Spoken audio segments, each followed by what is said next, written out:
J'adore me battre. La tension qu'il y a entre deux personnes au début d'un match, les coups échangés, la sueur des deux combattants, le suspense de celui qui va gagner, les pifs de level 3, les perfect guards, les shoryuken alors... Hein? Ah non, mais vous êtes des malades. Moi je parle de jeux de combat. Non mais sérieux, vous avez vu ce physique de lâche? Le seul truc que je peux taper avec ce genre de muscles, c'est les touches de mon clavier. Contrairement à d'autres fratries que je connais, on n'était pas trop fan de se taper dessus avec mon petit frère. Donc du coup, si jamais il y avait conflit, on réglait nos comptes à coups de Hadouken! Comme je suis l'aîné au début, bah ça allait, je gagnais tout le temps. Par contre, une fois que je suis entré au lycée, j'avais un emploi du temps dégueulasse. Tandis que il avait des trous d'une demi-journée. Donc forcément, il avait plus de temps que moi pour s'entraîner. Et bizarrement, bah même comme ça, j'arrivais quand même à faire jeu égal. Avec beaucoup moins de temps de jeu. Ah, noob! Mais enfin, je l'aime quand même mon frère. C'était le seul contre qui je pouvais me battre sérieusement et d'égal à égal. Même maintenant d'ailleurs. J'étais le seul dans mon collège et lycée à jouer autant à ce genre de jeu. Du coup, quand j'étais invité chez des amis, deux cas de figure. Soit c'était la première fois qu'on m'invitait et même avec des handicaps de mort, bah je battais tout le monde. Soit ils avaient compris la leçon la première fois et je faisais office de boss de fin. Ça claque sur le papier. Mais ça veut aussi dire que je jouais beaucoup moins que les autres. Et la plupart du temps, bah je me faisais chier. Ou alors je cringeais en les regardant faire n'importe quoi. Et ça menait souvent à des bonnes barres de rire quand même. En disant ça, vous vous dites sûrement « Ouah, mais t'as un niveau de malade, tu peux faire de l'e-sport, devenir millionnaire, m'acheter une maison, des chats, les mettre sur internet, laver le cerveau des abonnés, conquérir le monde !» Bah en fait pas du tout, j'ai un niveau plutôt intermédiaire. Sur une échelle de skill, on peut le mettre... tu peux le mettre par là-bas s'il te plaît? Un peu plus? Ah voilà, merci. J'ai assez de skills pour casser tous les mecs qui jouent pas beaucoup, mais je me fais ouvrir sur le online de certains jeux. Street Fighter 4 par exemple, je me faisais démonter. Mais bon, c'est pas ça qui allait me faire arrêter de jouer. Hein. Parce que ouais, sans vouloir me vanter, je suis plutôt du genre gamer acharné. Tant que j'ai pas fini un niveau, je le continue jusqu'à ce que je réussisse. Plus il y a du challenge, plus je joue. Sauf pour les shoots des mobs. C'est pas trop mon truc. Et les jeux de combat, forcément, c'est là où j'ai rencontré le plus de challenge. Donc je joue surtout pour ça, et pas forcément pour humilier comme certaines personnes. Sauf dans de très rares cas, comme par exemple, ce type-là en convention. Vous le connaissez? Ce type qui campe un jeu en humiliant tous ceux qui viennent juste pour le tester, et qui partira pas tant qu'il sera pas battu. Si j'en vois un, généralement, ça se passe comme ça. Je peux m'installer? Ouais, vas-y, tu peux, t'as déjà joué? Ouh, un petit peu, ouais. Ok, tranquille, t'en fais pas, j'irai doucement. Non, mais vas-y à fond, j'ai pas envie de perdre alors que tu t'es retenu, c'est la honte. T'es sûr, hein? Parce que j'espère que tu me regretteras pas. Bon, ok, j'y vais à fond cette fois. C'est en 3 rounds gagnants, ok?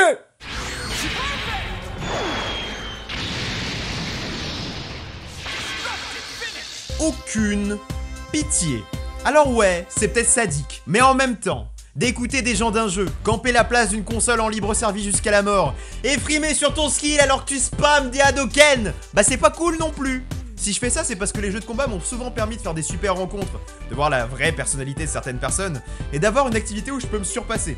Et si des gens veulent s'y intéresser, je peux que essayer de les aider, parce qu'il y a des trucs cool qui arrivent en y jouant, et si je peux les partager, bah c'est encore mieux. Et puis j'adore voir la tête d'un frimeur dépité. Ce qui me fait penser que du coup, je suis peut-être devenu un maître frimeur, tel un Sly Cooper des frimeurs. Merci à tous d'avoir regardé cette deuxième vidéo, j'espère qu'elle vous aura plu. Je vais juste faire 2-3 précisions sur ce que j'ai dit précédemment et sur des références que vous auriez peut-être pas eues. Quand je dis par exemple que je suis devenu un maître frimeur, ça vient d'un jeu qui s'appelle Sly Cooper et que je vous invite à faire parce qu'il est très bien. Je vais juste vous passer cet extrait. C'est vrai, quel honneur et quel plaisir peut-on tirer en s'attaquant à des innocents? Alors qu'en volant un voleur, on devient un maître voleur. Voilà, ça me permettait juste de me dessiner avec la serbe de Sly dans la main, et c'est un rêve de gosse, donc je suis très content. Pour ceux qui auraient un peu, disons, tilté quand j'ai dit que je cringeais en regardant mes amis faire n'importe quoi, c'est pas du tout un jugement de valeur ou quoi, c'est juste... tout le monde joue comme il veut, tout le monde a sa façon de jouer, et je respecte ça, c'est juste que... En fait, j'avais un souvenir bien précis en tête que j'aurais peut-être dû mettre dans la vidéo. Donc à l'époque, il y a un jeu qui était sorti qui s'appelait Dragon Ball Z Budokai Tenkaichi 3, les plus vieux se souviennent. Donc, comme vous le savez tous, les personnages Dragon Ball volent. Et en fait, quelqu'un avait demandé, alors qu'on avait tous joué avant, qu'on avait fait des matchs, avait demandé « Excusez-moi, c'est quoi la touche pour sauter ?» Mais, enfin, il y avait techniquement une touche pour sauter, mais... on s'en servait pas, ça ne servait à rien dans ce jeu. Et c'était juste de la moquerie bon enfant, je voulais pas... Je pensais pas à mal en disant ça, voilà. C'était juste pour préciser ce petit état de fait. Et petite précision sur le mec qui campe les consoles en convention, donc ça m'arrive tout le temps, à chaque fois que je vais en convention j'en vois au moins un, et oui, c'est déjà arrivé que je fasse un triple perfect, et j'en étais très fier. Et juste pour une petite anecdote comme ça, à chaque fois que j'en vois un et que je le bats, et qu'il se lève de son siège pour le laisser, je me lève aussi de mon siège pour laisser ma place à quelqu'un derrière. Et quand le mec voit ça au loin, je le vois avec son regard plein de sel, et ça me fait toujours un peu jubiler à l'intérieur, et je trouve ça un peu gratifiant quelque part. Mais c'est vrai que c'est très malsain comme passe-temps.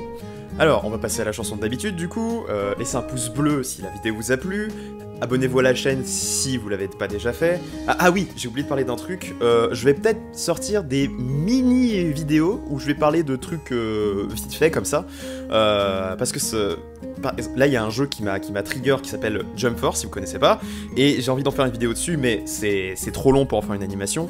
Je vais peut-être faire une toute petite animation où je vais parler du jeu, vraiment, je vais l'appeler ça mini-mélo, je pense. J'ai envie de parler de ce truc parce que ça... il y a tellement de choses à dire, voilà, c'est juste pour ça, je pense que je vais en sortir une entre deux animations. Ça me permettra de faire vivre un petit peu plus la chaîne quand il y a... Enfin, c'est vrai qu'une vidéo tous les mois, c'est pas beaucoup, mais je peux pas faire autrement. Et avec ça, ça me permettrait d'en faire au moins deux, donc du coup c'est cool. Bon, on va se laisser là.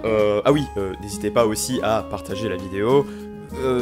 Si vous voulez, bien sûr, parce que je sais que c'est un peu chiant. Du coup, je vous laisse. Et n'oubliez pas, lavez-vous les dents au moins 2 fois par jour. Salut!